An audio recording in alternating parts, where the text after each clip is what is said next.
వారి పరిశుద్ధమైన నామమున కూడి వచ్చిన ప్రతి ఒక్కరికి పునరుత్థాన ఆదివార శుభాకాంక్షలు. యెషయా గ్రంథము 11వ అధ్యాయము 1వ వచనం.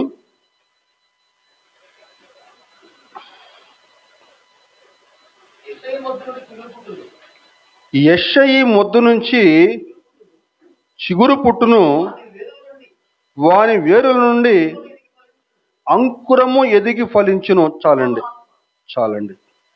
ప్రార్థన చేసుకుందాం. మహాపరిశుద్ధుడా, ప్రేమపూర్ణుడా, కనికర సంపూర్ణుడా, నీ పరిశుద్ధమైన పాదములకు వేలాదిగా వందనములు, స్తుతులు, స్తోత్రం అర్పిస్తూ ఉన్నాను. ఇంతవరకు నేను సంతోషంగా నీ పరిశుద్ధమైన నామమును సన్నతించుకున్నాం దేవా. చక్కని శ్రేష్టమైన ఆరాధన జరిపించుకున్నారు. ఈ ఉదయకాల సమయం మరింత శ్రేష్టమైన సమయంలోకి మేము ప్రవేశించుకుంటున్నాం దేవా. వాక్యము ద్వారా మీరు మాతో మాట్లాడే సమయం. నీకు వాక్యం మా పాదములకు దీపం, మా త్రోవకు వెలుగై ఉంటా ఉన్నది నా ప్రభువా. అయా, చదువుకున్న వాక్య భాగం నుంచి కొన్ని శ్రేష్టమైన ఆత్మీయ సత్యాలు మాకు బోధించి అయోగ్యుణ్ణు, ఎన్నిక లేని వాడిని బలపరిచి మీరే మహిమనందమని మా ప్రభువును, మా రక్షకుని, ప్రియకుమారుడు యేసుక్రీస్తు వారి అతి శ్రేష్టమైన నామములో మిక్కిలి వినయముగా వేడుకొనుచున్నాను తండ్రి, ఆమేన్. మళ్ళా చదువుకుందామండి. యెషయి మొద్దు నుంచి చిగురు పుట్టును, వాని వేరుల నుండి అంకురము ఎదిగి ఫలించును. ఈరోజు మన వాక్యాంశం ఏంటని చెప్పానంటే, దావీదు పట్టణంలో చిగురించిన యెషయి మొద్దు. ఇది క్రిస్మస్ కాలం కాబట్టి క్రిస్మస్ వర్తమానాలు మాట్లాడుకుందామండి. చిగురు అంటే ఏంటండి? వేప చిగురు అట్లా అనుకుంటాం కదా. అంటే చిన్న చిన్న, అంటే ఆ పూత అన్నమాట. లేతగా ఉండేటువంటి ఆకుల్ని మనం ఏమంటామండి?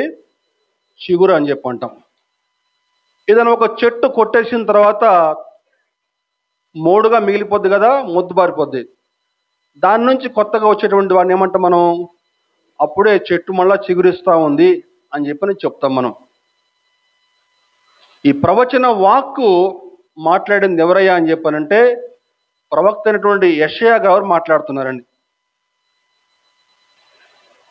ఎవరి గురించి మాట్లాడుతున్నాడని చెప్పానంటే, మన ప్రభువును రక్షకుడైనటువంటి యేసుక్రీస్తు గురించి. యేసు ప్రభు ఈ లోకంలో జన్మించక ముందే 700 ఏళ్ల క్రితమే ఈ ప్రవచనం మాట్లాడుతూ ఉన్నాడండి. యెషయి మొద్దు నుంచి చిగురు పుట్టును, వాని వేరుల నుంచి అంకురము ఎదిగి ఫలించును. గమనించాలండి, మన ప్రభు ఈ లోకములోకి లేఖనములు నెరవేరులాగున జన్మించాడు, లేఖనములు నెరవేరులాగున మరణించాడు, లేఖనములు నెరవేరులాగున అతి త్వరలో తిరిగి మళ్ళా ఈ లోకానికి రానే ఉన్నాడు. దేవునికి స్తోత్రం, హల్లెలూయా. ఒక అంచనా ప్రకారం మన ప్రభు గురించి దాదాపుగా 300కి పైగా ప్రవచనాలు చెప్పబడ్డాయి. అయితే అన్ని ప్రవచనాలు కూడా నెరవేరాయి, కానీ ఒక్క ప్రవచనం తప్ప. ఆ ఒక్క ప్రవచనం ఏంటని చెప్పంటే, రెండవ రాకడ ప్రవచనం అండి.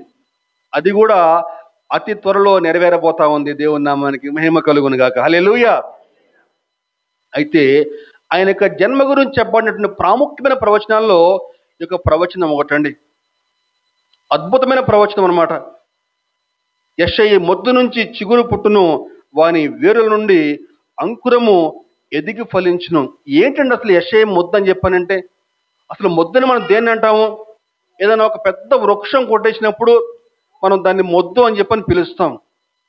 కొన్నిసార్లు ఆ మొద్దు మళ్ళీ చిగురించవచ్చు, లేకపోతే చిగురించకుండా పోవచ్చు కూడా. మోడుబారిపోయే పరిస్థితి కూడా ఉంది. ఇదిగో ఈ యెషయి వంశ వృక్ష పరిస్థితి అలాగే ఉందండి.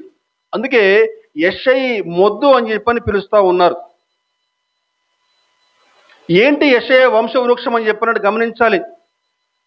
ఇశ్రాయేలులకి మొట్టమొదటి రాజు సౌలు. అయితే సౌలు, జాగ్రత్త వినాలండి, అయితే సౌలు ఆ దేవాది దేవునికి అవిధేయత చూపటం వల్ల దేవుడు మిక్కిలిగా బాధపడి సమూయేలుని పంపిస్తాడు. యెషయా కుమారుల్లో నేను ఒకని రాజుగా అభిషేకించబోతున్నాను, నువ్వు వెళ్ళి అతని రాజుగా అభిషేకించు అని చెప్పని పంపిస్తాడు. ఆ విధంగా పంపించినప్పుడు సమూయేలు ప్రవక్త యెషయా ఇంటికి వెళ్ళిన తర్వాత అతని యొక్క పెద్ద కుమారుడు ఏం పేరండి? ఏలియాబా, ఎలీషిబా. మొదటి సమూయేలు చూద్దాం ఒకసారి. మొదటి సమూయేలు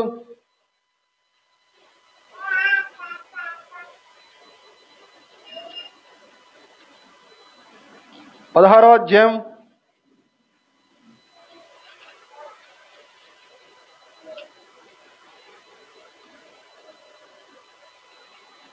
'ఏలీయాబు అతని యొక్క పెద్ద కుమారుడు ఏలీయాబును చూచి 16వ అధ్యాయము 6వ వచనం అండి. వారు వచ్చినప్పుడు అతడు ఏలీయాబును చూచి నిజముగా యెహోవా అభిషేకించేవాడు ఆయన ఎదురు నిలిచి ఉన్నాడని అనుకున్నాడండి. యెషయాకి మొత్తం కూడా 8 కుమారులు. ఎంతమంది కుమారులు అండి? 8 అంటే 10 మందా? ఎంతమంది అమ్మా? 8 మంది కుమారులు. అయితే పెద్ద కుమారుడు ఏలీయాబు కనిపించాడు. చక్కగా ఆజానుబాహుడుగా ఉన్నాడు, యుద్ధవీరుడు, సౌలు యొక్క సైన్యంలో ప్రముఖమైన వాడు. అనుకున్నాడు సమూయేలు ప్రవక్త దేవుడు ఇతన్ని అభిషేకించబోతున్నాడని చెప్పని అనుకుంటే దేవుడు అతను కాదని చెప్పాడు. అతను కాదని చెప్పని తర్వాత 2వ కుమారుడు, తర్వాత 3వ కుమారుడు, అలా మొత్తం కూడా 7 అయిపోతారండి.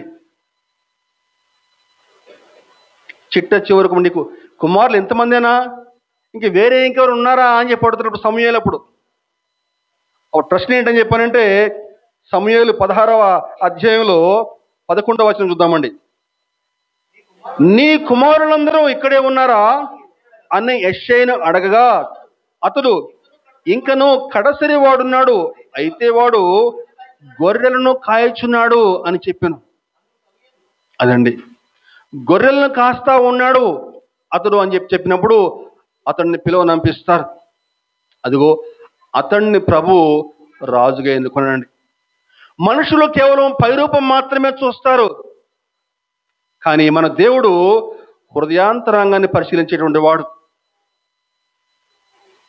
చక్కగా పైరూపముగా చక్కగా ఆజానుబాహుడుగా ఉన్నాడు పెద్ద కుమారుడు, 2వ కుమారుడు అందరూ కూడా. కానీ దేవుడు వారందరినీ కూడా పక్కకు దోసి అదిగో ఆ యొక్క గొర్రెలు కాచుకునేవాడు, చక్కగా రూపసి అందగాడు, ఎర్రనవాడు అని వ్రాయబడిందండి. అతన్ని రాజుగా అభిషేకించాడు. దావీదు నిజంగా అతని పరిపాలన కాలం అంతా కూడా యథార్థంగా జీవించాడు, దేవుని హృదయానుసారుడుగా జీవించాడు, దేవునికి నమ్మకంగా జీవించాడు. దేవుడు దావీదు విషయంలో ఎంతో సంతోషపడి దావీదుకు ఒక చక్కని వాగ్దానం ఇచ్చాడండి. 132వ కీర్తనలో ఆ వాగ్దానం ఉంటుంది. 130 చదువుకున్నాక మనం ఇప్పుడే వాక్యం. 132వ కీర్తన 11వ వచనం. నీ గర్భఫలమును నీ రాజ్యం మీద నేను నియమింతును, నీ కుమారులు నా నిబంధన గైకొని నెడల నేను వారికి బోధించు నా శాసనమును వారు అనుసరించిన ఎడల వారి కుమారులు కూడా నీ సింహాసనం మీద నిత్యము కూర్చుందురని. అదండి యెహోవా సత్య ప్రమాణము దావీదుతో చేసిన ఆయన మాట తప్పని వాడు. ఆ దేవాది దేవుడు మహోన్నతుడు దావీదుతో ఒక ప్రమాణం చేశాడు. ఏంటి అని చెప్పానంటే నీ గర్భఫలం నీ రాజ్యం మీద నేను నియమించును, నీ కుమారులు కుమారులు కుమారులు పిల్ల తరం వరకు నా యొక్క నిబంధనలు నా యొక్క నియమాలు వారు జాగ్రత్తగా అనుసరిస్తే సింహాసనం వారికి తరతరముల వరకు ఉండునని చెప్పని వాగ్దానం ఇచ్చాడండి. అయితే దావీదు మహారాజు తర్వాత అతని యొక్క కుమారుడు సొలొమోను సింహాసనానికి ఎక్కాడు. కానీ సొలొమోను మొదట్లో యథార్థంగానే ఉన్నాడు కానీ చివరిలో తన యొక్క అవిధేయత చూపించాడు. దేవుడు 2-3 సార్లు హెచ్చరించాడు, కానీ సొలొమోను మాట వినలేదు. సొలొమోను కాలంలో రాజ్యము 2 ముక్కలు అయిపోయింది. ఇశ్రాయేల్ రాజ్యం 2 ముక్కలు అయిపోయింది. ఉత్తర ఇశ్రాయేలు, దక్షిణ ఇశ్రాయేల్గా 2 ముక్కలు అయిపోయిందండి. ఉత్తర ఇశ్రాయేల్ అని చెప్పానంటే మొత్తం యాకోబు యొక్క గోత్రాల కుమారులు 12 మంది కుమారులు. మొట్టమొదటి 10 గోత్రాలు ఉత్తర ఇశ్రాయేల్గా ఉత్తర రాజ్యం అంటే ఇశ్రాయేల్ రాజ్యం అంటారు. యూదా బెన్యామీను గోత్రం కలిపి మనకి దక్షిణ దేశంగా పిలువబడి దాన్నే యూదా దేశం అని పిలుస్తారండి. 2 రాజ్యాలుగా పెంచబడింది, ఉత్తర రాజ్యము, దక్షిణ రాజ్యము. ఉత్తర రాజ్యం అని ఇశ్రాయేల్ని పిలుస్తారు, దక్షిణ రాజ్యాన్ని యూదా అని పిలుస్తారండి. అయితే గమనించాలండి, ఈ ఉత్తర రాజ్యము ఇశ్రాయేల్ని పరిపాలించిన రాజుల్లో అందరూ కూడా దేవునికి అవిధేయులుగా జీవించారు. ఆ దేవాది దేవుడు తమను ఏ విధంగా ఐగుప్తు నుంచి విడిపించాడో, చక్కని దేశాన్ని కానుకగా ఎలా ఇచ్చాడో అవన్నీ కూడా మర్చిపోయి, నిజమైన దేవుణ్ణి మర్చిపోయి అన్య దేవతలను పూజించడం మొదలుపెట్టారు. దేవుడు ఎంతో మంది ప్రవక్తలు వారి వద్దకు పంపించాడు, కానీ వారు మాట వినలేదండి. దానివల్ల ఫలితం ఏంటని చెప్పంటే అష్షూరు రాజ్యము ఇశ్రాయేలుపైకి దండెత్తి ఇశ్రాయేల్ని అందరినీ కూడా బానిసలుగా పట్టుకుని పోయింది. మరి యూదా దేశం పరిస్థితి, యూదా రాజ్యాన్ని పరిపాలించిన రాజులు కూడా కొంతమంది దేవుని పట్ల యథార్థంగా జీవించారు, మరి కొంతమంది దేవునికి అవమానకరంగా జీవించారు, అవిధేయులుగా జీవించారు. కానీ ఎక్కువ మంది దేవుని పట్ల యథార్థంగా జీవించారు. అయితే చిట్ట చివరి రాజులు యెహోయాకీము, యెహోయాకీను, అలాగే సిద్కియా. ఈ 3 రాజులు కూడా ఆ దేవాది దేవుని పట్ల యథార్థంగా జీవించలేకపోయారండి. తప్పుడు నడచారు. దినవృత్తాంతములు చివరి అధ్యాయం మనం చూస్తే, 2వ దినవృత్తాంతం చూస్తే మనకు ఆ యొక్క మాటలు ప్రభు స్పష్టంగా వ్రాయించాడండి. 2వ దినవృత్తాంతములు 36వ అధ్యాయం 9వ వచనం, యెహోయాకీను ఏలన ఆరంభించినప్పుడు 8 ఏండ్ల వాడై యెరూషలేములో 3 నెలల 10 దినములు ఏలెను. అతడు యెహోవా దృష్టికి చెడు నడత నడిచెను. 7వ నాటికి రాజైన నెబుకద్నెజరు దూతలను పంపి యెహోయాకీనును బబులోనికి రప్పించి అతని సహోదరుడైన సిద్కియాను యూదా మీదను యెరూషలేము మీదను రాజుగా నియమించెను. జాగ్రత్త వినాలండి. చిట్ట చివరి రాజు పేరు యెహోయాకీను. అతనినే కొన్యా అని కూడా పిలుస్తారు. ఏమని పిలుస్తారండి? కొన్యా అని కూడా పిలుస్తారు. చిట్ట చివరి రాజు కూడా దేవుని పట్ల యథార్థంగా నడవలేకపోయాడు. చెడు నడత నడిచినని అక్కడ వ్రాయబడిందండి. అలా ఆ విధంగా నడిచేసరికి బబులోను రాజు నెబుకద్నెజరు అతన్ని బబులోనికి పట్టుకుని పోయి సిద్కియా అనేటువంటి వ్యక్తిని రాజుగా నియమించాడు. అతడు కూడా యథార్థంగా జీవించలేకపోయాడు. క్రీస్తు పూర్వం 586లో నెబుకద్నెజరు చక్రవర్తి యెరూషలేముపైకి దండెత్తి ఈ యూదా ప్రజలందరినీ కూడా బానిసలుగా పట్టుకుని పోయాడండి. అలా బానిసలుగా పట్టుకుని పోయి 70 ఏళ్ల పాటు చెరకాలంలో ఉన్నారు. 70 ఏండ్ల కాలం పాటు యూదులందరూ కూడా. ఇశ్రాయేలీయుల చరిత్రలో ఆ 70 ఏళ్ల చెరకాలం చాలా భయంకరమైన కాలం అండి. కఠినమైన శ్రమను అనుభవించారు. ఈ చిట్ట చివరి రాజు యెహోయాకీనుకి సంతానం లేకపోవడం చేత యెషయి వంశవృక్షము ఏమైందట? మొద్దుగా మిగిలిపోయిందండి. మోడుబారిపోయింది. అసలు ఆ వృక్షం ఇంకా చిగురిస్తుందా లేదా అని చెప్పి అనుమానం ఉంది చాలా మందికి. ఎందుకంటే రాజ్యం లేదు పరిపాలిద్దామని చెప్పారంటే, కూర్చుందామంటే సింహాసనం లేదు, అధికారం పోయింది. యెషయి వంశవృక్షము ఏమైందమ్మా?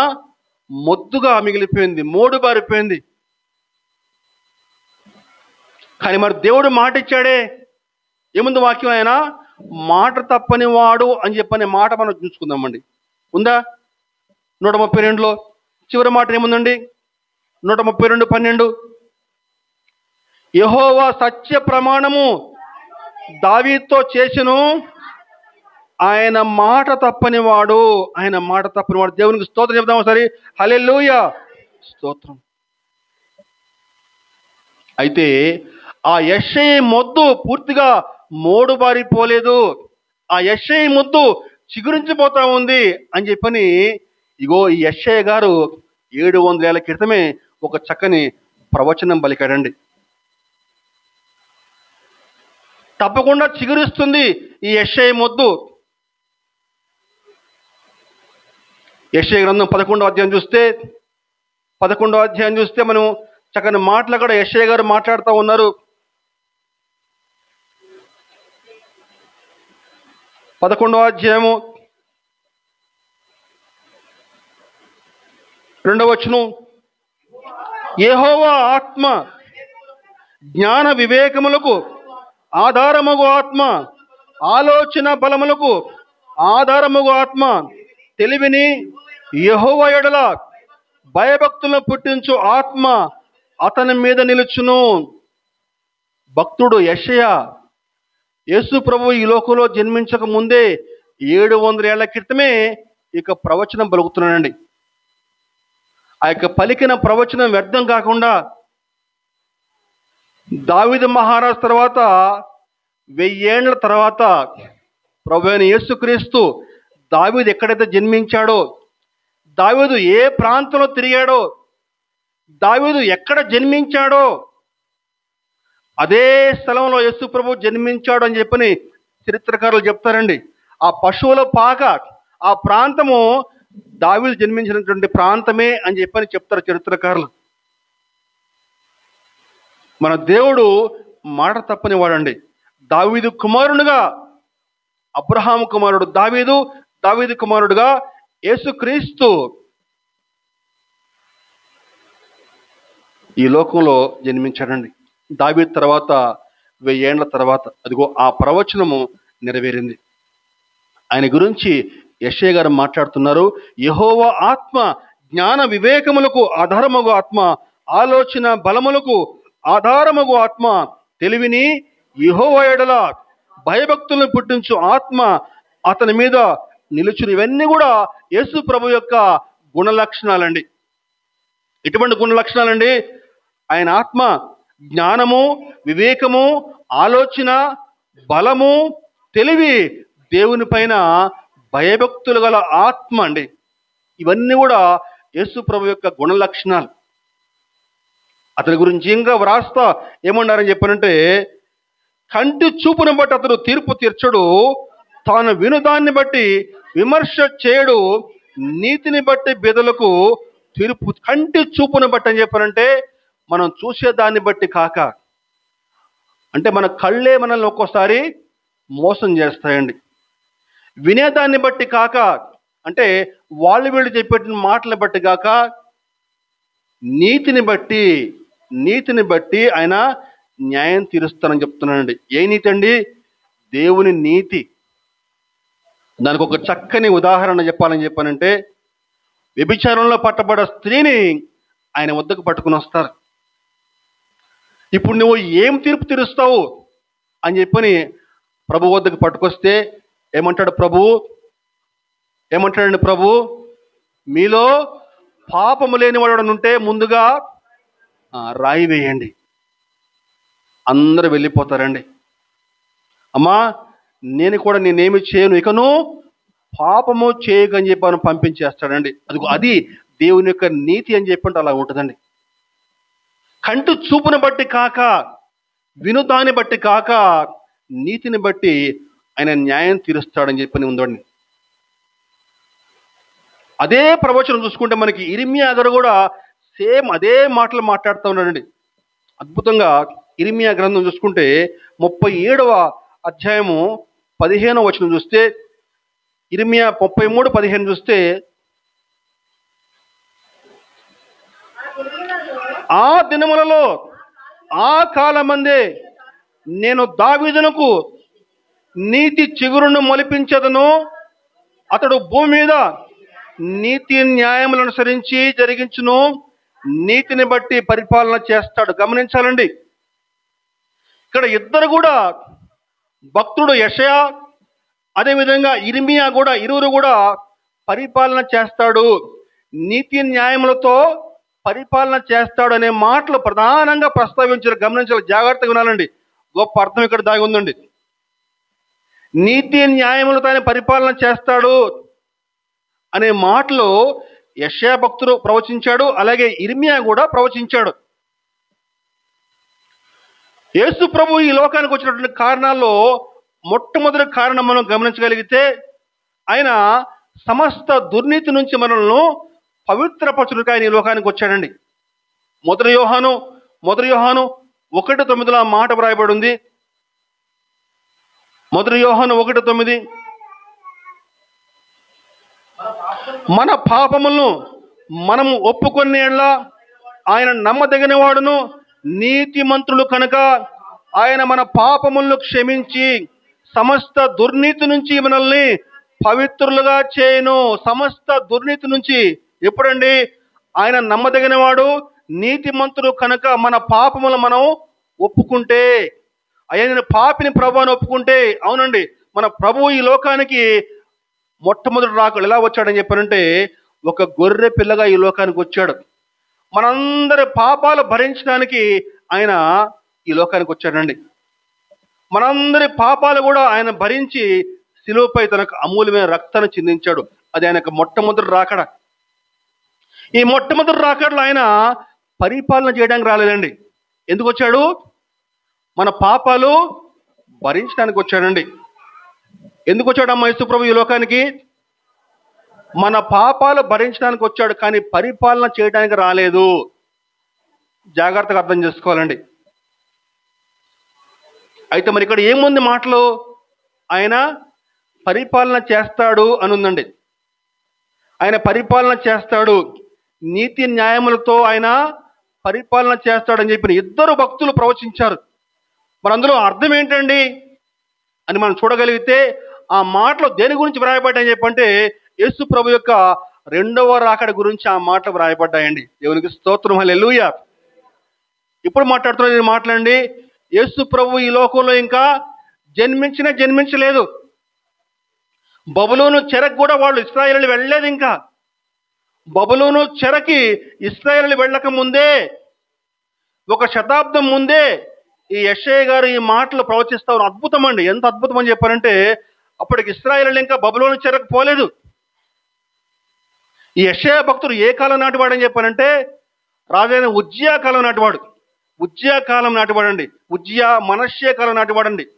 అదిగో ఆ తర్వాత చాలా 1 శతాబ్దం తర్వాత ఇశ్రాయేలు చెరలోకి వెళ్ళారు. అంటే వాళ్ళు చెరలోకి వెళ్ళక ముందే ఈ భక్తుడు ఈ విధంగా ప్రవచిస్తా ఉన్నాడు. అంటే యేసు ప్రభు ఈ విధంగా జన్మిస్తాడు అని చెప్పాడు. అలాగే ఇంకేం చెప్తున్నాడని చెప్పానంటే, యేసు ప్రభు ఈ విధంగా ఈ లోకానికి రానై వచ్చి పరిపాలన చేస్తాడు. ఈ విధంగా ఎలా? నీతి న్యాయముతో పరిపాలన చేస్తాడని చెప్తున్నానండి. ఇంకా అద్భుతం ఏంటని చెప్పానంటే, మనం ముందుకు చూస్తే మనకి 6వ వచనం చూస్తే, 6వ వచనం 11వ అధ్యాయము 6వ వచనం అండి. తోడేలు గొర్రె పిల్ల యొద్ద వాసము చేయును, చిరుతపులి మేక పిల్ల యొద్ద పండుకొనును, దూడయు కొదమ సింహమును పెంచబడిన కోడయు కూడుకొనగా బాలుడు వాటిని తోలును. ఆ మాటలు ఒకసారి మననం చేసుకుందామండి జాగ్రత్తగా. కొంచెం మనసు పెట్టి జాగ్రత్తగా ఆ మాటలు చదివితే మనకి గొప్ప అర్థం అందులో దాగి ఉందండి. చూద్దాం ఒకసారి. తోడేలు గొర్రె పిల్ల యొద్ద వాసము చేయును అంటే, వాసం అంటే నివాసము. తోడేలు గొర్రెపిల్ల ఒక దగ్గర ఉంటాయండి ఎక్కడన్నా? ఏమండి, ఉంటాయమ్మా తోడేలు గొర్రెపిల్ల? ఆ రోజు బిర్యానీ తోడేళ్ళకి ఇక అంతే కదా. తర్వాత చూస్తే ముందు అక్కడ చిరుతపులి మేక పిల్ల యొద్ద పండుకుంటే కానీ చిరుతపులి మేక పిల్ల యొద్ద అసలు అది సమస్య లేదు. కానీ మరి ప్రవచనం నెరవేరుతుంది కదా. మరి యెషయా భక్తుడు అబద్ధం ఆడుతున్నాడా? ఏముంది అక్కడ? దూడయు కొదమ సింహమును పెంచబడిన కోడయు కూడుకొనగా బాలుడు వాటిని తోలును. చిన్న బాలుడట వాటిని తోల్తాడని చెప్పని ప్రవచిస్తా ఉన్నాడు. ఈ మాటలు దేని గురించి చెప్పబడ్డాయని చెప్పారంటే యేసు ప్రభు యొక్క 1000 ఏండ్ల పరిపాలన గురించి చెప్పబడ్డాయండి. అంటే యేసు ప్రభు యొక్క రెండవ రాకడ గురించే కాకుండా ఆయన 1000 ఏండ్ల పరిపాలన గురించి ఈ మాటలు వ్రాయబడ్డాయండి. గట్టిగా దేవుని మహింపరుద్దామండి. హల్లెలూయా. అసలు ఈ రెండవ రాకడ ఏంటి, ఈ 1000 ఏండ్ల పరిపాలన ఏంటి? కొంతమందికి నాకెళ్ళి చూస్తున్నారు, ఇట్లా అని చూస్తున్నా కానీ అర్థం కావట్లా, ఎందో చూస్తున్నారు అంతే. సో రెండవ రాకడ ఏంటి, 1000 ఏండ్ల పరిపాలన ఏంటి?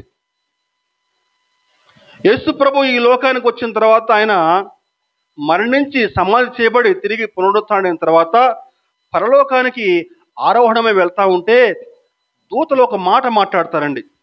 చూద్దాం వస్తారు. అపోస్తల కార్యంలో మొట్టమొదటి అధ్యాయంలో ఆ మాటలు రాయబడ్డాయండి. 1వ అధ్యాయము 11వ వచనం చూద్దామండి.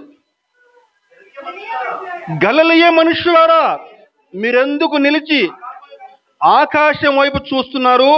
మీ వద్ద నుండి పరలోకమునకు చేర్చుకొనబడిన ఈ యేసే ఏ రీతిగా పరలోకమునకు వెళ్ళుట మీరు చూచితురో ఆ రీతిగానే ఆయన తిరిగి వచ్చును. అదండి. ఇదిగో యేసు ప్రభు మీరు చూస్తున్నారే, ఆయన పరలోకానికి ఎలా వెళ్తాడో తిరిగి మళ్ళా ఒక రోజు ఆయన ఈ లోకానికి రానే ఉన్నాడని చెప్పి దూతలు చక్కని మాటలు మాట్లాడుతూ ఉన్నారండి. ప్రభువు కూడా ఏమంటాడని చెప్పారంటే, నేను మీ కొరకు స్థలము సిద్ధపరచ వెళ్ళుచున్నాను, అలా స్థలం సిద్ధపరిచి మిమ్మల్ని తీసుకుని పోతాను వచ్చి అని చెప్పాడు. చెప్పలేదా? ప్రభు చెప్పాడు. అవన్నీ కూడా రెండవ రాకడ గురించే. అవన్నీ కూడా రెండవ రాకడ గురించండి. జాగ్రత్తగా అర్థం చేసుకుందామండి. రెండవ రాకడ మనకి 2 విధాలుగా ఉంటుందండి. మొట్టమొదటిగా రహస్య రాకడ, రెండవది బహిరంగ రాకడ ఉంటుందండి. రహస్య రాకడ, బహిరంగ రాకడ. రహస్య రాకడ గురించి మనకి తెస్సలోనిక పత్రికలో ఆ మాటలు వ్రాయబడ్డాయని చూద్దాం ఒకసారి. రహస్య రాకడ గురించి తెస్సలోనిక పత్రికలో ఆ మాటలు వ్రాయబడ్డాయి. 4వ అధ్యాయము 16, 17 వచనంలో, ఆర్భాటముతోను ప్రధాన దూత శబ్దముతోను దేవుని బూరతోను పరలోకము నుంచి ప్రభువు దిగి వచ్చును. క్రీస్తునందుండి మృతులైన వారు మొదట లేతురు. ఆ మీదట సజీవులమే నిలిచి ఉండు మనము వారితో కూడా ఏకముగా ప్రభువును ఎదుర్కొనుటకు ఆకాశ మండలమునకు మేఘముల మీద కొనిపోబడుదుము. కాగా మనము సదాకాలము ప్రభువుతో కూడా ఉందము. దేవునికి స్తోత్రం. హల్లెలూయా. గమనించాలండి, యేసు ప్రభు యొక్క రెండవ రాకడలో మొట్టమొదటి రహస్య రాకడ ఉంటుందని. ఆ రహస్య రాకడలో ఆయన ఈ భూమి మీదకి రాడండి, ఆయన మధ్యాకాశానికి వస్తాడు. ఆ విధంగా మధ్యాకాశానికి వచ్చినప్పుడు ఆర్భాటముతోనూ ప్రధాన దూత శబ్దముతోనూ, అదిగో ఒక పెద్ద శబ్దం వినపడుతుంది. ఎవరికి వినపడుతుందయ్యా అని చెప్పంటే అందరికి వినపడదండి ఆ శబ్దము. ఎవరైతే యేసు ప్రభు రక్తంలో వారి యొక్క పాపాలు కడుక్కుని రక్షణ పొందుకున్నారో, రక్షణ పొందుకుని యథార్థంగా జీవిస్తూ ఉన్నారో, నీతి న్యాయంగా జీవిస్తూ ఉన్నారో వారికి మాత్రమే ఆ శబ్దం వినపడుతుంది. ఆ శబ్దం వినపడిన వెంటనే ఒక్క క్షణంలోనే మహిమ శరీరం ధరించుకుని ఆ మధ్యాకాశాన్ని కొనుపబడతామండి. దేవునికి స్తోత్రం. ప్రపంచమంతా కూడా ఆయన ఏర్పరచుకున్నవారు మధ్యాకాశానికి ఎత్తబడతారు. పరిశుద్ధాత్ముడు ఇప్పుడు ఈ లోకంలో నివాసం చేస్తా ఉన్నాడు. అదిగో ఆ శబ్దం వినపడినప్పుడు పరిశుద్ధాత్ముడు మనందరిని కూడా తీసుకుని ఆయన ఆ మధ్య ఆకాశానికి ఈ వధువు సంఘాన్ని తీసుకుని ఆ వరుడితోటి ఏకం చేయడానికి ఈ పరిశుద్ధాత్ముడు ఈ లోకం నుంచి అక్కడికి వెళ్తాడు. ఎక్కడికి? మధ్యాకాశానికి వెళ్తాడండి. దీన్ని కృపాకాలం అని పిలుస్తున్నాం ప్రస్తుతం. ఇప్పుడు అదిగో ఆ శబ్దం వినపడిన తర్వాత పరిశుద్ధాత్ముడు ఇక ఈ లోకంలో ఉండడు. కృపాకాలం ముగిసిపోతుందండి. మనందరం అని చెప్పంటే సంఘం అంతా వెళ్ళరండి. టేక్ ఇట్ యాజ్ గ్రాంటెడ్, అందరూ వెళ్ళరండి. ఎవరైతే ఆయన రక్తంలో పాపాలు కడుక్కున్నారో, బాప్తిసం తీసుకున్నారో, రక్షణ పొందుకుని యథార్థంగా నమ్మకంగా ఎవరైతే జీవిస్తూ ఉన్నారో వారు మాత్రమే ఆ మధ్యాకాశానికి ఎత్తబడతారండి. అదిగో ఆ విధంగా ఎత్తబడిన తర్వాత మనకి శ్రమల కాలం మొదలవుతుంది. అంత్యక్రీస్తు పరిపాలన మొదలవుతుందండి. అంత్యక్రీస్తు పరిపాలన చాలా భయంకరమైన కాలం. 7 ఏళ్ల శ్రమకాలం ఉంటుంది. జాగ్రత్తగా వినాలండి. 7 ఏళ్ల శ్రమకాలం ఉంటుంది. మొట్టమొదటి 3.5 ఏళ్ళు చక్కగా ప్రశాంతంగా సాగిపోతుంది. తర్వాత భయంకరమైన శ్రమలండి. 6, 6, 6 అనే గుర్తు ప్రతి ఒక్కరు కూడా వేయించుకోవాలని చెప్పినటువంటి ఒక సూచన వచ్చేస్తుంది గవర్నమెంట్ నుంచి. ఆ 6, 6, 6 అనే సూచన ఎవరైతే వేసుకుంటారో వారికి మాత్రమే రేషన్ వేయబడుతుంది. వారు మాత్రమే బస్సులో ప్రయాణించాలి, వారు మాత్రమే ట్రైన్లో ప్రయాణించాలి, వారికి మాత్రమే షాపింగ్ అన్నీ కూడా పథకాలన్నీ కూడా వారికి మాత్రమే చెందుతాయి. ఆ గుర్తు ఎవరైతే వేయించుకోరో వారు భయంకరమైన శ్రమను అనుభవిస్తారు. జాగ్రత్తగా అర్థం చేసుకోవాలండి. అయితే ఆ పైన ఎత్తబడినటువంటి సంఘం ఉంది చూసారా మధ్యాకాశంలో, ఆ మధ్యాకాశంలో న్యాయ సింహాసనపు తీర్పు ఉంటుంది. అక్కడ మన అందరికి కూడా రక్షణ పొందుకున్న ప్రతి ఒక్కరు కూడా అందరూ వరుసగా నుంచుంటే అందరికి అక్కడ తీర్పు తీరుస్తారండి. ఆ తీర్పులో మనం చేసేటువంటి మంచి పని అయినా సరే, చెడ్డ పని అయినా సరే, మొత్తం అక్కడ ఒక వీడియో, అక్కడ మనకి చిత్రం అక్కడ ప్రదర్శించబడుతుందండి. నువ్వు మాట్లాడేటువంటి చెడ్డ మాటలు, మంచి మాటలు, నువ్వు చేసే మంచి పనులు, చెడ్డ పనులు అన్నీ కూడా అక్కడ చక్కగా పిక్చర్లో చూపిస్తూ ఉంటారన్నమాట. ఆ విధంగా చూపిస్తున్నప్పుడు నువ్వు చేసే చెడ్డ పనులు అందరూ చూస్తూ ఉంటే నువ్వు సిగ్గుతో తలదించుకోవాలి. అది ఎంత అవమానం ఒకసారి ఊహించుకోవాలి. అన్నీ కూడా చూపిస్తారండి. అన్నీ కూడా చూపించిన తర్వాత మన యొక్క నీతి పనులు బట్టి, మంచి పనులు బట్టి చక్కని బహుమానాలు, చక్కని కిరీటాలు అక్కడ అందరికి ఇవ్వబడతాయి. ఎక్కడ? ఆ మధ్యాకాశంలో. పాత నిబంధన భక్తులు మనల్ని కలుసుకుంటారు. భక్తులు అబ్రహాం గారు కానీ, దావీదు కానీ, ఈ యెషయా కానీ అందరూ అక్కడ మనకి ఆ మధ్యాకాశంలో మనల్ని కలుస్తారు. వినటానికి ఎంత చక్కగా ఉంది కదా అది. అయితే ఆ 7 ఏళ్ల శ్రమకాలం ముగిసిన తర్వాత ప్రభు తన వేవేల పరిశుద్ధ పరివారంతో కలిసి, పాత నిబంధన భక్తులతో కలిసి ఈ భూలోకానికి వస్తాడు. వచ్చి అంత్యక్రీస్తుని సంహరిస్తాడు. అబద్ధ ప్రవక్తని, అతనికి పరివారాన్ని నాశనం చేసి వాళ్ళందరినీ కూడా పక్షులకి వాళ్ళ మాంసాన్ని ఆహారంగా వేస్తాడు. అలా వేసిన తర్వాత ప్రభు యొక్క నీతియుక్తమైన పరిపాలన మొదలవుతుంది. అదే 1000 ఏండ్ల పరిపాలన అని చెప్పంటే అదే. దేవునికి స్తోత్రం, హల్లెలూయా. 1000 ఏండ్ల పరిపాలన కాలం ఎంత అద్భుతంగా ఉంటుందని చెప్పానంటే, ప్రజలు అప్పటి వరకు కూడా భూస్వామ్య పరిపాలన చూశారు, నియంతృత్వం చూశారు, రాజుల పరిపాలన చూశారు. ఇగో ఇప్పుడు ప్రజాస్వామ్యం చూస్తూ ఉన్నాం. అన్ని రకాల పరిపాలన చూస్తుంటారు. అదిగో అప్పుడు నీతియుక్తమైన పరిపాలన ఎలా ఉంటుందో అప్పుడు చూస్తారు.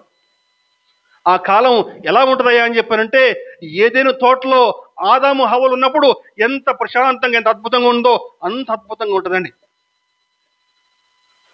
చక్కని గాలి, నీరు ఎంత శ్రేష్టంగా ఉంటుందని చెప్పండి. ఇదిగో మనం చదువుకున్నాం ఇప్పుడు, తోడేలు గొర్రె పిల్ల యొద్ద వాసము చేను. చదువుకుందాము ఒకసారి యెషయా గ్రంథం వద్దాం. ఒకసారి మళ్ళీ యెషయా గ్రంథంకి వద్దామండి. తోడేలు గొర్రె పిల్ల యొద్ద వాసము చేను, చిరుత పులి మేక పిల్ల యొద్ద పండుకొనును, దూడయు కొదమ సింహమును పెంచబడిన కోడెయు కూడుకొనగా బాలుడు వాటిని తోలును, ఆవులు ఎలుగులు కూడి మేయును, వాటి పిల్లలు ఒక్క చోటనే పండుకొనును. ఎద్దు మేయినట్లు సింహము గడ్డి మేయును. పాలు కుడుచు పిల్ల నాగుపాము పుట్ట యొద్ద ఆటలాడును. మిడినాగు పుట్ట మీద పాలు విడిచిన పిల్ల తన చెయ్యి చాచును. నా పరిశుద్ధ పర్వతమునందు ఏ మృగమును హాని చేయదు, నాశనము చేయదు. దేవునికి స్తోత్రం. ఇదిగో ఇవన్నీ కూడా ఆ 1000 ఏండ్ల పరిపాలనలో, ఆనాడు ఏదైనా తోటలో ఎంత అద్భుతమైనటువంటి కాలం ఉందో, అదిగో అటువంటి కాలము ఆ 1000 ఏండ్ల పరిపాలన చూస్తారండి. దేవుని చిత్తమైతే రాబోయే రోజుల్లో ఈ 1000 ఏండ్ల పరిపాలన గురించి మరొక చక్కని వాక్యం చెప్తాను. 1000 ఏండ్ల పరిపాలన ఎలా ఉంటుంది, రెండవ రాకడ ఎట్లా ఉంటుంది, అవన్నీ కూడా వివరించే ప్రయత్నం చేస్తాను. కాబట్టి వాక్యం ఉంటున్న ప్రియ దేవుని సంగమా, రక్షణ పొందుకొని వారు ఇంకా రక్షణ పొందుకోవాలని చెప్పని ఆశ కలిగి ఉంటే సమయం బహు తక్కువగా ఉందండి. సమయం బహు తక్కువగా ఉంది. రెండవ రాకడ వచ్చేటువంటి సూచనలు ఎన్నో జరుగుతూ ఉన్నాయి.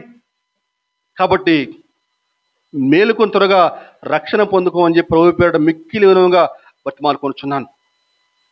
అయితే విషయాలు ఈ విధంగా ఉంటే కొంతమంది ఈనాడు ఎంత దారుణంగా మాట్లాడతారా అని చెప్పినంటే, యేసు ప్రభు అసలు దేవుడే కాదు అని చెప్పి చెప్తా ఉంటారు.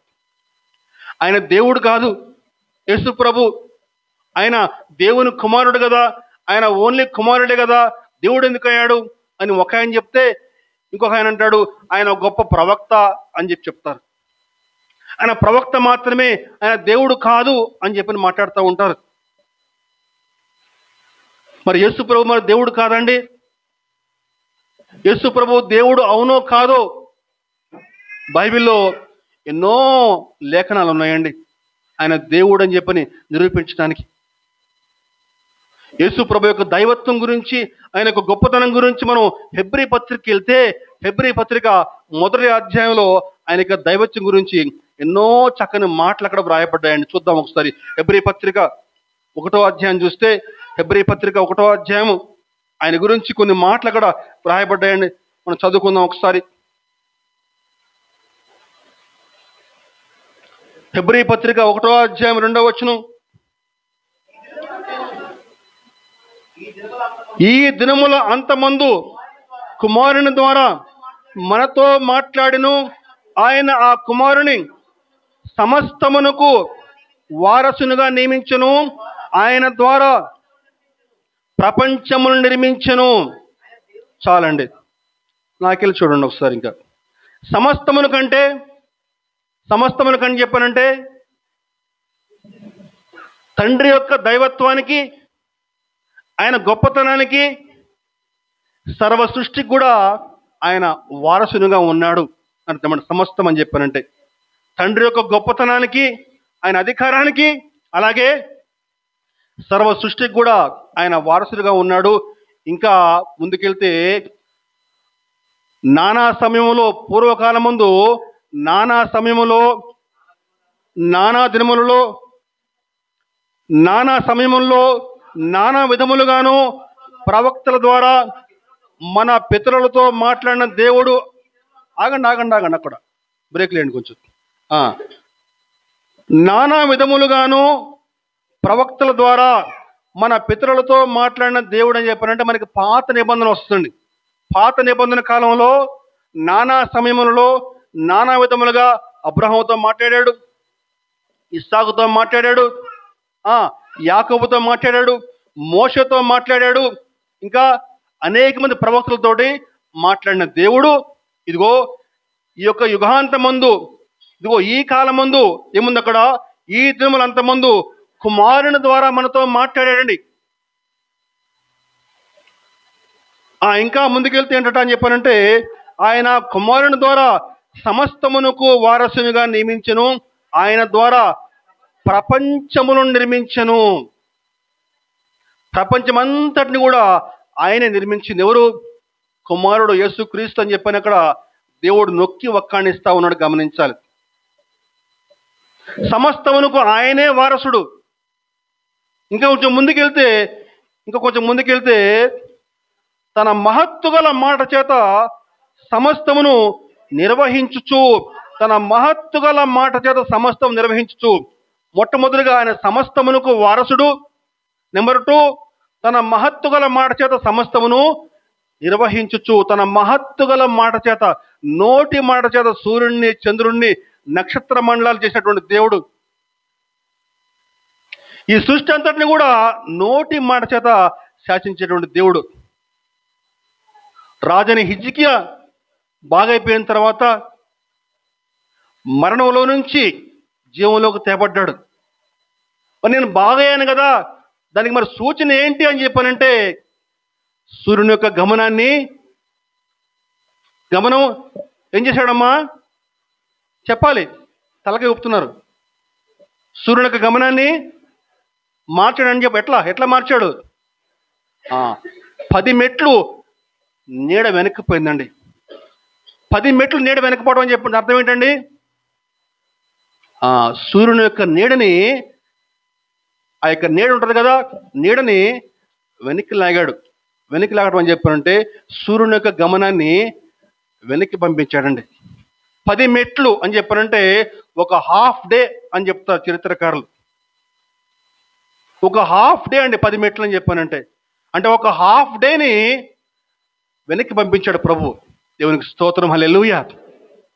నోటి మాట చేత నేను బాగయ్యాను కదా, మరి సూచన ఏంటి అని చెప్పానంటే, నీడ మరి 10 మెట్లు వెనక్కిపోతే నీకు ఓకేనా అని చెప్పంటాడు ప్రభు. సరేనయ్యా అలాగే అని చెప్పానంటే నీడ 10 మెట్లు వెనక్కి వెళ్ళిందండి. ఎవరికండి సాధ్యం? దేశంలో భయంకరమైన కరువు వస్తే భక్తుడు ఏలియాని కెరీతు వాగునొద్ద ఉండునాయనా అని చెప్తాడు.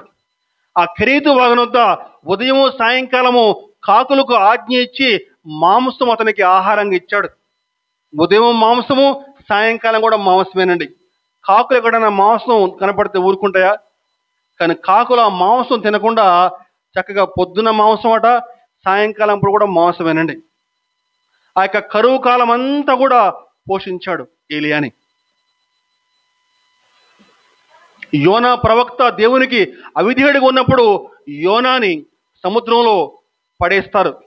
అలా పడేసినప్పుడు తిమింగలానికి ఆజ్ఞ ఇచ్చి యోనాని మింగేలాగా తిమింగలానికి ఆజ్ఞ ఇస్తాడు. కేవలం తిమింగలము యోనాని మింగాలంతే, తినకూడదు. మింగి లోపల ఉంచుకోవాలంతే. అంతవరకే దానికి ఆజ్ఞ. ఏం ఆజ్ఞ? కేవలం యోనాని మింగటం వరకే ఆజ్ఞ, అంతే. 3 రాత్రులు 3 పగళ్ళు యోన తిమింగలంలో ఉంటాడండి. తిమింగలానికి అక్కడ ఆజ్ఞ ఇచ్చాడు. పేతురు రాత్రంతా కూడా చేపలు పడతా ఉంటే ఒక్క చేప కూడా పడలేదు. యేసు ప్రభు పొద్దునే వచ్చి, పేతురు ఈ పక్క వలయ అని చెప్పానంటే విస్తారమైన చేపలండి, వల పిగులున్నంతగా చేపలకు అక్కడ ఆజ్ఞ ఇచ్చాడండి. ఒకటేమిటండి? తన మహత్తు గల మాట చేత సమస్తమును నిర్వహించుచు. ఆయన సమస్తమునకు వారసుడుగా ఉన్నాడు. తన మహత్తు గల మాట చేత సమస్తము నిర్వహించుచు. కొలసీ పత్రికలో పౌలు గారు ప్రభు గురించి మాట్లాడుతూ ఒక చక్కని మాట ఏం రాశారంటే, కొలసీ పత్రిక 1వ అధ్యాయము 15, 16, 17 చూస్తే, కొలసీ పత్రిక 1వ అధ్యాయం 15, 16, 17 అదృశ్య దేవుని స్వరూపి అయి సర్వ సృష్టికి ఆది సంభూతుడే ఉన్నాడు. ఏలయనగా ఆకాశమందున్నవి, భూమి యందున్నవి, దృశ్యమైనవి గాని అదృశ్యమైనవి గాని, అవి సింహాసనములైనను, ప్రభుత్వములైనను, ప్రధానులైనను, అధికారములైనను, సర్వమును ఆయన యందు సృజించబడును. సర్వమును ఆయన ద్వారాను ఆయన బట్టే సృజించబడును. ఆయన అన్నిటికంటే ముందుగా ఉన్నవాడు. ఆయనే సమస్తమునకు ఆధారభూతుడు. ఆయన సమస్తమునకు వారసుడే కాక ఆయన ద్వారా ప్రపంచమును చేశాడు. దేవదూతల్ని, ప్రవక్తల్ని అందరినీ కూడా చేసింది ఆయనేనండి. మరి ప్రవక్తలు కూడా ఆయన చేస్తే మరి ఆయన ప్రవక్త ఎట్లా అవుతాడు? ఇచ్చిన లాజిక్ మర్చిపోయారు. ప్రవక్తల్ని ఆయన చేస్తే మరి ఆయన ప్రవక్త ఎట్లా అవుతాడు?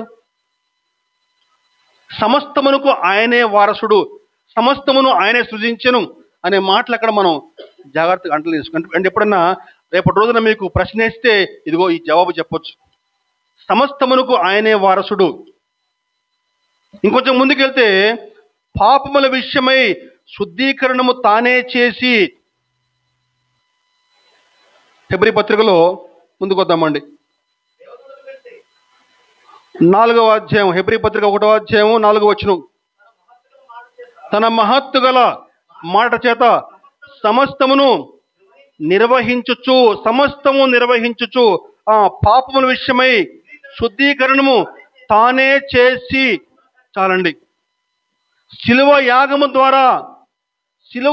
ద్వారా ఈ లోక పాపమంతటి కూడా పరిహారం చేసి తండ్రి మాటకి పూర్తిగా విధేయుడై తనను తాను పూర్తిగా తగ్గించుకుని ఈ లోకంలో అనేక అవమానాలు, ఎన్నో నిందలు భరించి ఈ లోకమంతటి పాపాన్ని కూడా పరిహరించి తనను ఎందరైతే నమ్మారో, తనను ఎంతమంది అయితే నమ్మి ఆయన రక్తంలో వారి పాపాలు కడుక్కున్న వారందరూ కూడా తన కుమారులుగా కుమార్తెలుగా భాగ్యాన్ని దేవుడు అనుగ్రహించాడండి.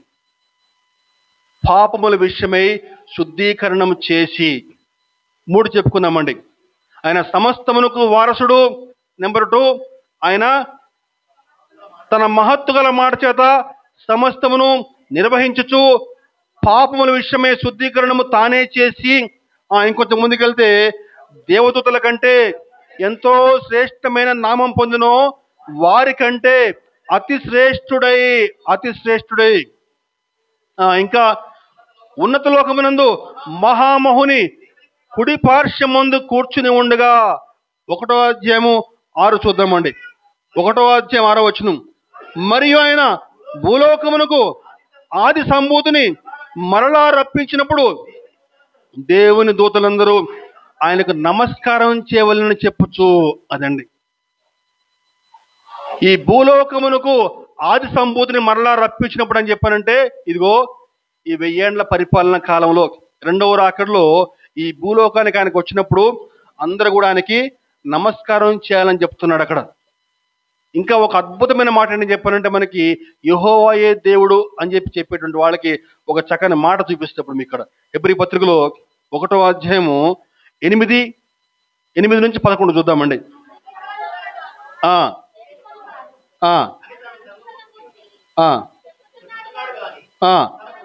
తన కుమారుని గురించి అయితే, దేవా నీ సింహాసనము, ఒక్కసారి చెప్తాం అందరం కలిసి ఒక్కసారి. దేవా నీ సింహాసనము నిరంతరము నిలుచున్నది, నీ రాజదండము న్యాయార్థమైనది. అంటే ఒక్క నిమిషం అండి, ఒక్క నిమిషం కొంచెం ఫాస్ట్ ఎక్కువైపోయింది మీకు బాగా. దేవా నీ సింహాసనము నిరంతరము, దేవా అన్నాడండి. దేవా అనేది ఎవరండి? దేవా అనేది తండ్రి అయిన దేవుడు మాట్లాడుతున్నాడండి. అక్కడ గమనించాలి. తండ్రి అయిన దేవుడు కుమారుడు గురించి దేవా అంటున్నాడండి. దేవా అని చెప్పి నీ సింహాసనము నిరంతరము నిలుచున్నది, నీ రాజదండము న్యాయార్థమైనది, నీవు నీతిని ప్రేమించితివి, దుర్నీతిని ద్వేషించితివి. అందుచేత దేవుడు నీ తోటి వారి కంటే నిన్ను హెచ్చించినట్లుగా ఆనంద తైలముతో అభిషేకించును.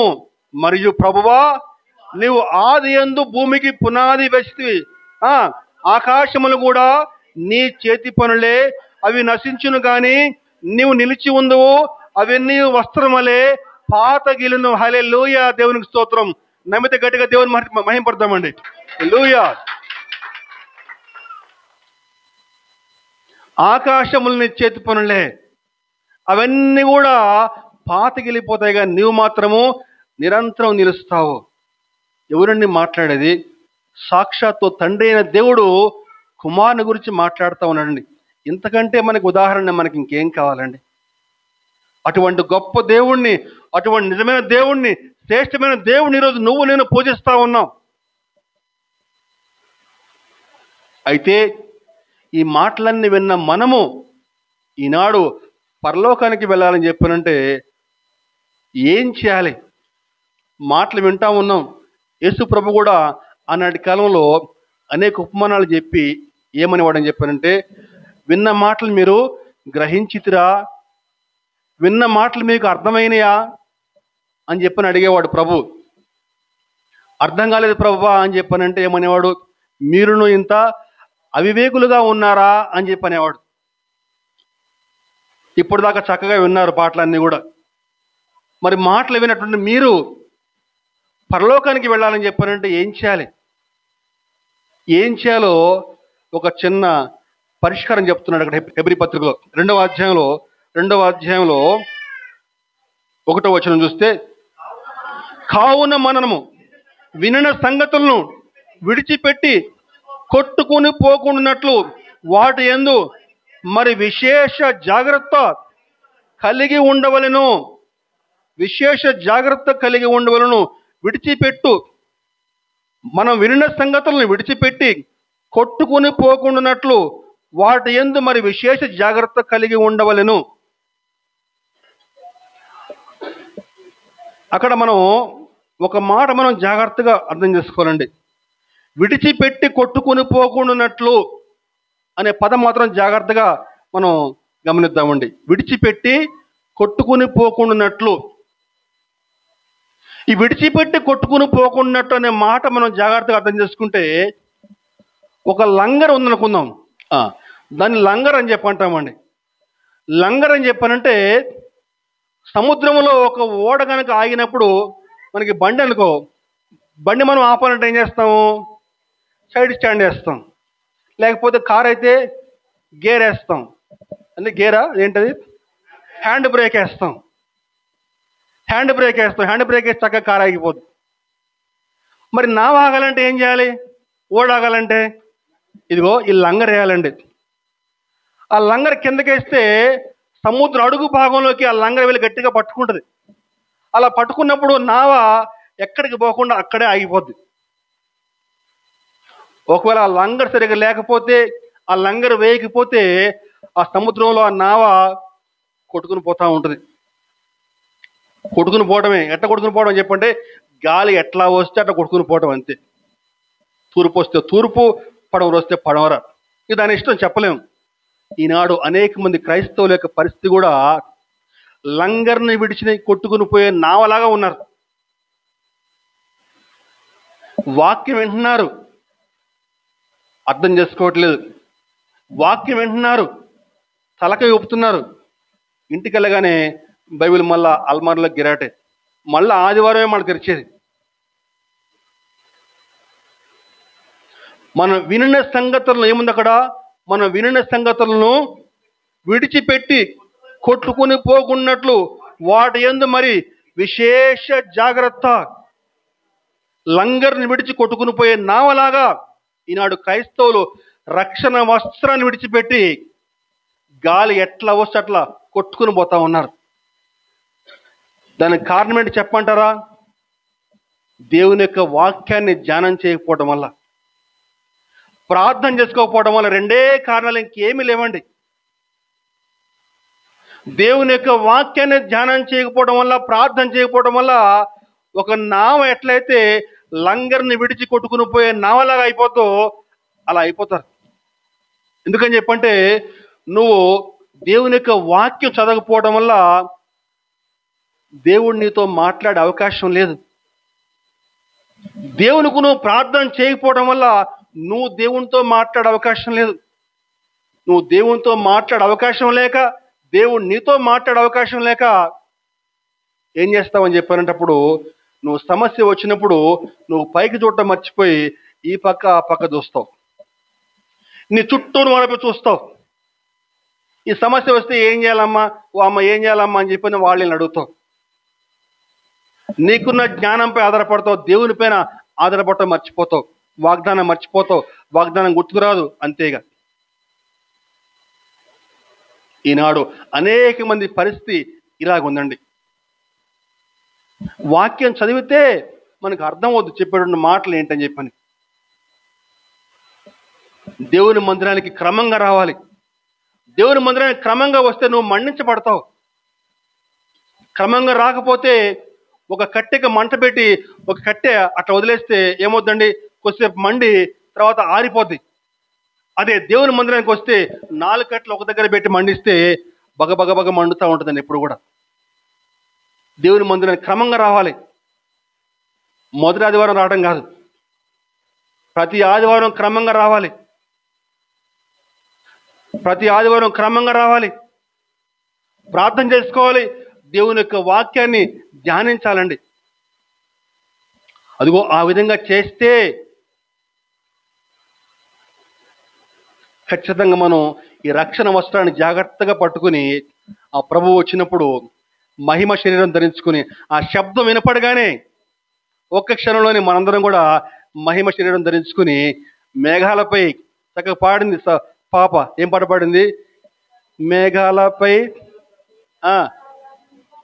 వచ్చుచున్నాడు, పరిశుద్ధులందరినీ తీసుకుపోతాడు. అదండి పాట పాడటం కాదండి, ఆ పాటలో అర్థం గ్రహించాలి. అతి త్వరలో రెండవ రాకడ రాబోతా ఉందండి. సిద్ధంగా ఉన్నాం. దేవుని కృప మనకు తోడుగా ఉండుగాక. ఆమేన్.